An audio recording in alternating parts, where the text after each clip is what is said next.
Summer is almost over for the around 12,000 students in Newton Public Schools as school starts on Tuesday, September 5th.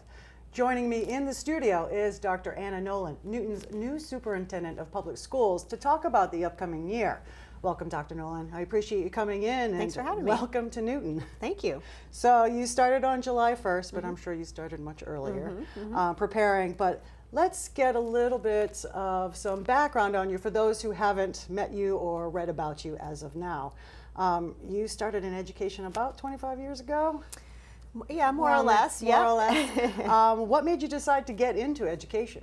So I grew up in northern New Hampshire, a really small town, Gorham, New Hampshire. So my graduating class was 40 people. I had some amazing teachers and I loved school. I'm the oldest of 9 girls, and my thing was being an amazing student. And I had an amazing high school English teacher that helped me convince my parents to allow me to go to college. And it just wasn't in our history. I come from a more blue-collar background, and while my dad understood it was important, he couldn't quite get us there. So my English teacher paid for my college applications, drove me to interviews, really convinced him to allow it to happen. Wow. And since then, all my other sisters have gone to college, and it was really important to me to keep that legacy going, and I just felt like he changed my life, and that I want to do that. And so I became an English teacher, like my teacher, Bob Corrigan. And you kept progressing from there, more determined to become a teacher. Yeah, so I love teaching. I still do it. I teach at Boston College currently, but I've always kept a teaching gig along the way. And I taught during the pandemic because we were so shorthanded.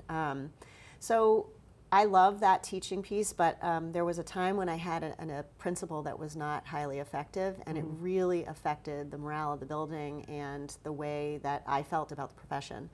And so I threw my hat in the ring to start training to become an administrator, which no one ever says, like, I want to grow up to be like the superintendent of schools. I really wanted to be a teacher, but I also saw that more effective administrators meant more teachers were effective for kids.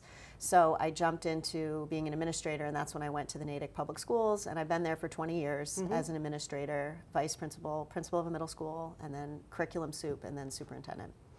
Busy. Yeah. Yeah, it sounds amazing, actually. So how do you continue to learn? Because as you said, you're still a teacher. Yep. And then share that knowledge, obviously being a teacher, but in your superintendent role, previous and current, how will you continue to share and learn and share? Yeah, I always tell the kids, when I go to visits at schools, they're always like, who are you and what do you do? And I always tell them, I'm the head teacher, because that is my job, is to be the head teacher. So what does that look like? It means listening more than talking a lot of the times. I'm learning Newton, right? So I'm on a listening tour of the city. I have 34 barbecues and meet and greets in various neighborhoods across the system. In addition to, I've already met about 165 staff just on one-on-one entry meetings, just trying to hear different perspectives and meet with different groups and understand what are the themes of concern and celebration that are happening in the city right now. So that's what I'm doing. I'm also reading everything and sort of doing an audit.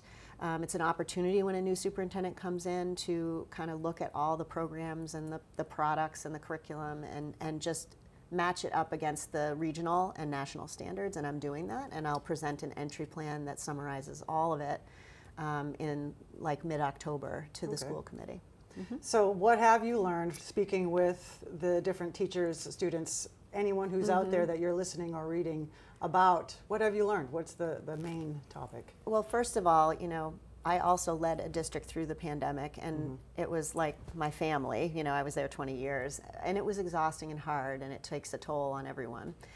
I feel 100% rejuvenated coming here. I am just so excited about the people, the programs. There's real activism here, and not just like lip service activism. People actually get on their feet and actually work for the schools. And the volunteerism in Newton has not dropped off the way it has in other Metro West communities. So I am also the Tri-County Superintendent President and the New England Regional Superintendent President. And I am just seeing so much vibrancy and so much care for the schools. And I feel like that's the best foundation that anyone could have. So I say that there's also immense challenges that the district is facing right now, from financial to interpersonal to recovery. And I think that's making this real perfect storm, if you will. What I think I've learned so far just from listening to folks is just people are pretty raw coming off of the pandemic still. There's a lot of hard feelings, a lot of feelings of broken trust. Communication, whatever the method was, didn't really reach people in the way that they needed it to. So they're filling in that lack of trust, add fear and anxiety about the future of their young people and what was lost.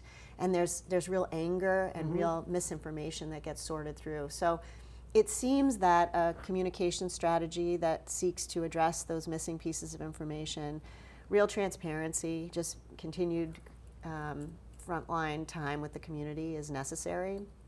And also saying to the community, these are the discrete things that we are going to do to address any needs that your child has. And we have to get real personal with people about this is what's happening in your child's classroom and this is what's happening for your young person, so that the family can exercise their values and their support in the way that they need to, not reacting to a vacuum of information. Right. So that's what I think I know today.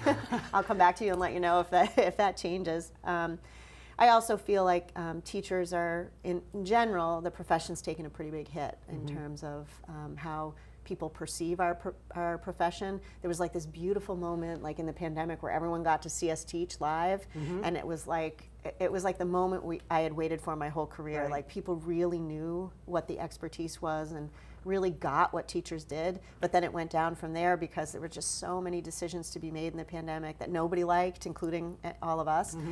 And in that situation, the regard just got degraded and degraded. And teachers are really feeling that. We're worried about the future of our profession.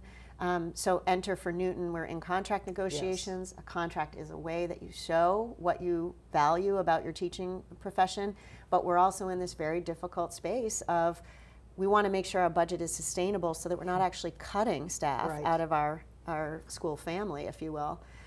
So I'm trying to figure out how to thread that needle right now and how to understand what do we really need and how do we put forward an attractive contract that makes sense for our profession, but that doesn't break the budget. Right. We have to live within an ecosystem. So that's really hard to do. And I have to tell you, I've never been in this kind of contentious union administration environment. In all the years I negotiated contracts in Natick, we did it collaboratively and in a process called interest-based bargaining, where we sat down and developed solutions together, and it never came to this. So I'm learning a lot. The environment here in Newton. Yep, it's just different.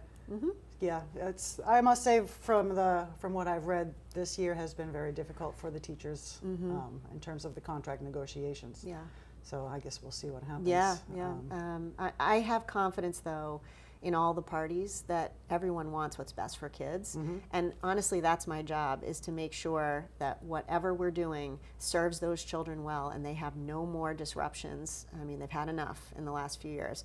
So that ethic is going to put me at odds with the school committee, it's going to put me at odds with the mayor, and it's going to put me at odds with the Teachers Association. It will also put me in unison with those three groups, depending on where we are in the issue. Right. But my job is the kids. And speaking of which, school does start in a couple of weeks. Do you have a message for the students, the teachers, the parents, the school community at large? What can we expect from your first year? You did mention quite a few things that we should expect, and you'll announce it more so in October. But what message would you like to send to the school community? So I just want the whole school community to know that I'm here to serve the kids and serve them well. So I'm open to hearing what that means for your particular family or your neighborhood or your school. And so to that end, I would extend the same invitation that I extended to the community in the spring, which is I'll come to meet and greets and playground events. I want to keep hearing from different constituencies within Newton about your experiences. I also encourage you to be involved. The more involved you are, the more you'll know. That's both children being involved in activities and courses and take all those opportunities that the Newton Public Schools affords you. And for parents, get in there, go to those open house nights, find out about the curriculum. We'll be publishing a lot of new information, and we'll be using some new communication strategies starting in the winter that we think will help with the problem of not enough communication about the Newton schools. I hope you'll follow us on social media so you can hear what we're doing. And we're hoping just to kick off the school with a really positive start. And from there, we'll find the ways to develop the vision for Newton students for the future. So 2 things that families can get involved in and students right away. Round about December, we'll be starting a profile of a Newton graduate process where people will come in and say, what do we want every child who goes through our schools to have when they graduate from Newton Public Schools?